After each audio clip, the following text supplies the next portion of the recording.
আচ্ছা, আমি সৈয়দ মাহমুদুজ্জামান। প্লেয়াররা এখানে সবাই আমাকে শাহেদ নামেই চিনে। আর বর্তমানে আমি বাংলাদেশ ন্যাশনাল টিমের কোচ হিসেবে কাজ করছি। আচ্ছা, আমরা মে মাসের ২৭ তারিখ থেকে এই ক্যাম্পটা শুরু করেছি জাস্ট ঈদের আগে। এবং এটা এখন থেকে কন্টিনিউ করে যাচ্ছি বেশ কয়েকটা টুর্নামেন্টকে সামনে রেখে। লাইক আমাদের সর্বপ্রথম টার্গেট হলো গিয়ে সাব গেমস। এছাড়াও আমাদের ইসলামিক সলিডারিটি, বাহরাইনে জুনিয়র এশিয়ান গেমস এবং সামনে আমাদের এশিয়ান চ্যাম্পিয়নশিপও রয়েছে। আমাদের সবার আগে এশিয়ান চ্যাম্পিয়নশিপ হবে। এটা আমরা সাব গেমসের, আপনি জানেন যে টেবিল টেনিসের সবচেয়ে যে বড় টিমগুলা তার ম্যাক্সিমাম হলো গিয়ে এশিয়ার। চায়না, জাপান, কোরিয়া, চাইনিজ টাইপে এগুলো সবগুলোই এশিয়ান টিম। তো আমাদের ইচ্ছা যে আমরা ওখানে পার্টিসিপেট করব এবং ভালো করার চেষ্টা করব। আমাদের যে পূর্বের যে রেজাল্ট তার চেয়ে ভালো করার চেষ্টা করব। এটাই আমরা আশা করছি। আচ্ছা, আমাদের এখানে ২ টা ক্যাম্প একসাথে চলছে। সেটা হলো গিয়ে বাহরাইনের junior Asian games, Asian youth games এর জন্য এবং সিনিয়র ইউথ টুর্নামেন্ট চলতেছে এই ২ টার জন্য। এখানে টোটাল ২২ জন প্লেয়ার আছে। ১২ জন ছেলে এবং ১০ জন মেয়ে। বেশ একটা বিশাল একটা গ্রুপ যারা আছে জুনিয়রদের স্পেশালি, তারা আপনার বিকেএসপি থেকে আসতেছে এবং এছাড়া বাকি সবাই হলো গিয়ে বিভিন্ন টিমের প্লেয়ার। হ্যাঁ, হ্যাঁ, এই এসিটা থাকলে আমাদের অনেক সুবিধা হতো।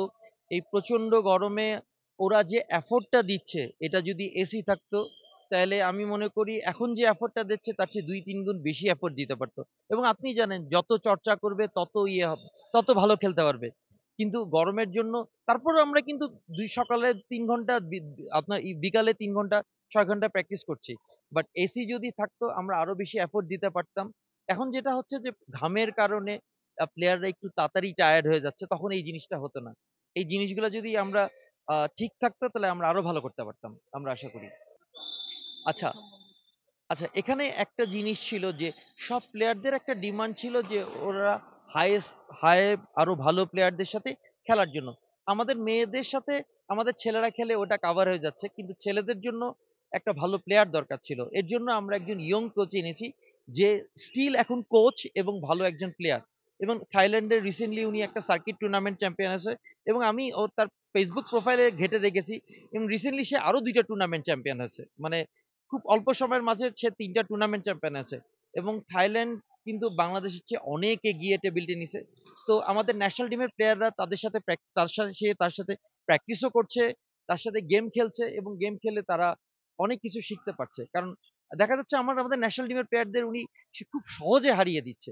তার যে টেকনিক, তার যে জিনিস, খেলার স্টাইল, এই জিনিসগুলা আমাদের প্লেয়ারদের সাথে খেলে প্লেয়াররা আসলে ইমপ্রুভ করার চেষ্টা করতেছে। ২৬ উনি 1999 এ জন্ম। ইনশাল্লাহ আমাদের যে টার্গেট আমরা ইনশাল্লাহ আমাদের কাঙ্ক্ষিত লক্ষ্যে পৌঁছাতে পারবো।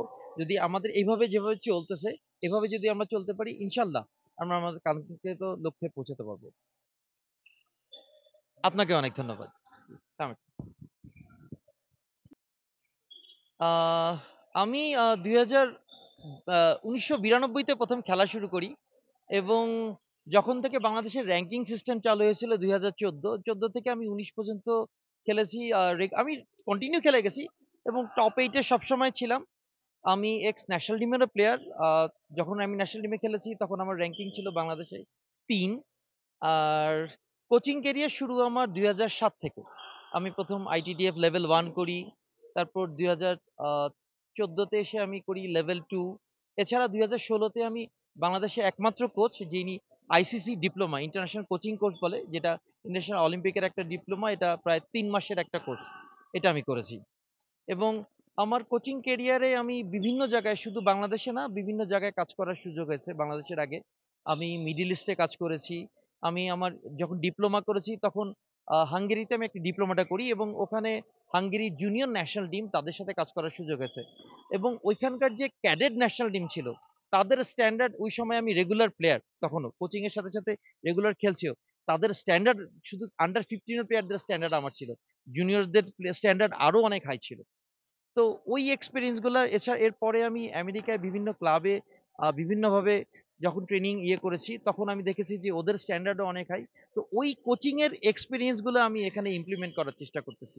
জি, গত ৩ মাস যাবত আমি এই অডিট কমিটি যখন আসলো, আসার পর ওরা ২ টা টুর্নামেন্ট করেছে এবং ওই লাস্ট যে টুর্নামেন্টটা মে মাসে হয়েছিল তার কিছুদিন পরই ওরা এই ন্যাশনাল ক্যাম্প শুরু করে এবং আমাদের যে শ্রদ্ধেয় সেক্রেটারি সাহেব আছেন উনি আমাকে ফোন দেন।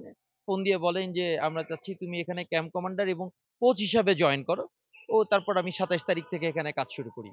আচ্ছা, আমাদের আমাদের প্লেয়াররা অনেক ট্যালেন্টেড।